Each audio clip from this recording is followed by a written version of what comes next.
13 मे रोजी मतदान होणार आहे। आज संपूर्ण मतदान पार्टीज आमच्या मतदान केंद्रावर जाण्यासाठी तयार आहेत। मतदान साहित्य वाटप शाही विधानसभा मतदार क्षेत्राच्या मुख्यालयामध्ये व्यवस्थितरित्या चालू आहे। संपूर्ण यंत्रणा ही पूर्णपणे मतदान घेण्यासाठी सज्ज आहे। जवळजवळ 2040 मतदान केंद्रावर पूर्ण सुविधा मतदारासाठी उपलब्ध करून देण्यात आलेल्या आहेत। आयोगाने सांगून दिलेल्या सूचनेप्रमाणे तर सुविधा उपलब्ध करून दिल्यात, त्यापेक्षाही काही अधिकच्या सुविधा आपण उपलब्ध करून दिलेल्या आहेत। कर्मचारी जवळजवळ 12,000 कर्मचारी पूर्ण मतदारसंघामध्ये आपण इलेक्शन कामासाठी लावलेले आहोत। 1200 गाड्या वाहनाची उपलब्धी केलेली आहे। 350 बसेस रिक्विजिट केलेले आहेत पूर्ण मतदारसंघासाठी आणि पूर्ण औरंगाबाद लोकसभा मतदारसंघातल्या जवळजवळ 20,60,000 मतदारांसाठी संपूर्ण मतदान यंत्रणा मतदान करण्यासाठी पूर्णपणे सज्ज।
पोस्टल बॅलेट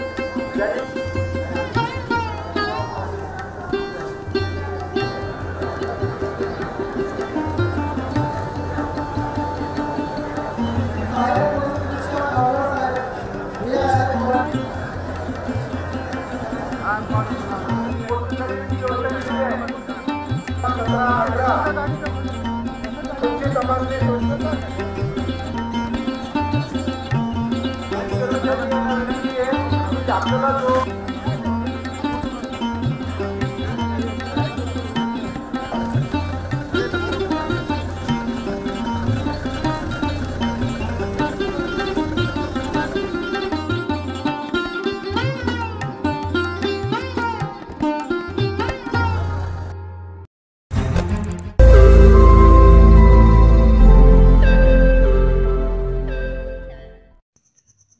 रोज नई खबरों को देखने के लिए हमारे औरंगाबाद समाचार चैनल को सब्सक्राइब कीजिए और नोटिफिकेशन पाने के लिए हमारे बेल आइकन को दबाइए ताकि हर खबर की नोटिफिकेशन आपको मिलती रहे।